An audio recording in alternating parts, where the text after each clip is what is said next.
All right, time for another Homebrew Wednesday episode, which is good timing because there is my porter I brewed up last. This was the low ABV, as I call it, oatmeal brown porter. Recipe I just completely made up.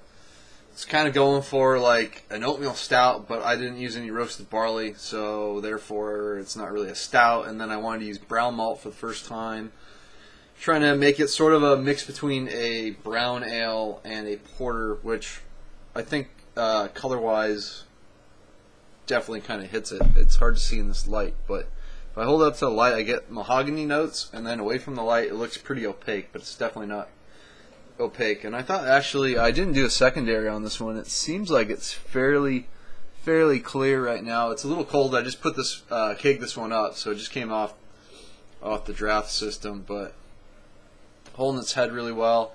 This is the one I had problems with, where my manifold came loose, so I didn't get the efficiency that I wanted, so it came out a little over 4%. I was hoping this would be closer to 5. It's been in the keg since Friday, and today's Sunday when I'm filming this one, so 2 days ready to drink. Probably not the temperature I want to drink this at, but we'll give it a try. Head's holding in pretty good. Give it a sniff first. Then we'll get some chocolate malt. Kind of has that dark, really like extremely roast character. Probably come from that carafa. Definitely get some nuttiness and some caramel note, like dark caramel, sort of raisiny kind of notes. Kind of from that, probably the crystal malt. Some of that special B I threw in there. Next time I brew it, I'm going to put some more chocolate malt in there. I get a little bit of chocolate. Chocolatey on the nose, but definitely some chocolate. And yeah, I'll probably use some darker grains on it next time, and my efficiency should be better too. Let's get it maybe a little over 5% with it, but let's give it a taste.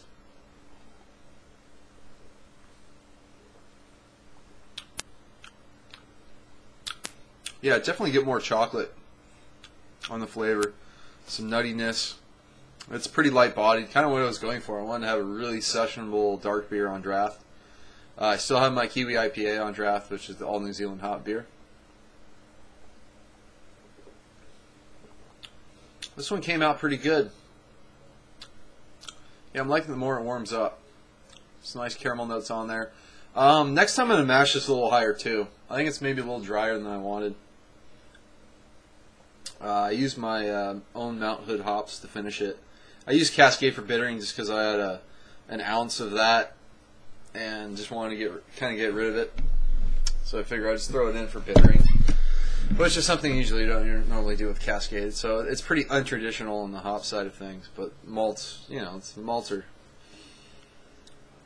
I use Maris Otter for my base malt because it always gives a nice toastiness, which is something I was just noticing. Yeah, nice underlying toastiness. Definitely get some of that dark malt, but I might throw a little roasted barley in there because I kind of missed that about this one. Decent mouthfeel for 4%, but, light. So, pretty happy with it. Considering I kind of screwed up and didn't hit my targets with it, but it'll be drinkable. I doubt anyone coming out for Beer Week is going to be wanting to drink this over the New Zealand Hop IPA, but oh well, I'll be content to drink it, and at just over 4%, great session beer for me. I don't know, I kind of want to try a lower ABV beer. I've been thinking about brewing up a table beer that's around 3-ish%, but it's going to be a hopped up table beer, just because I can just make it really, try to get a lot of body in there, mash like really high temperature. Get some sweetness in there with some crystal malt, but make it really light ABV, and then just, put a good amount of hopping into it. And it doesn't take a whole lot to make a pretty hoppy table beer. That's kind of what's nice about doing something at 3%. So I've been thinking about doing that one. Another recipe I want to brew is, now I did the all New Zealand hop beer, I want to do a combination New Zealand hopped and American hop beer. So I'm thinking of brewing up a massive double IPA, although it's only going to be, well, around 8.5%, somewhere like that. I already have a recipe up. Very similar malt base to my Kiwi IPA, except it's Kiwi hops I'll be using Nelson Sauvin, Pacific Jade, Pacifica, and then for the American side I'll be using Amarillo, Chinook, Simcoe, and Citra hops.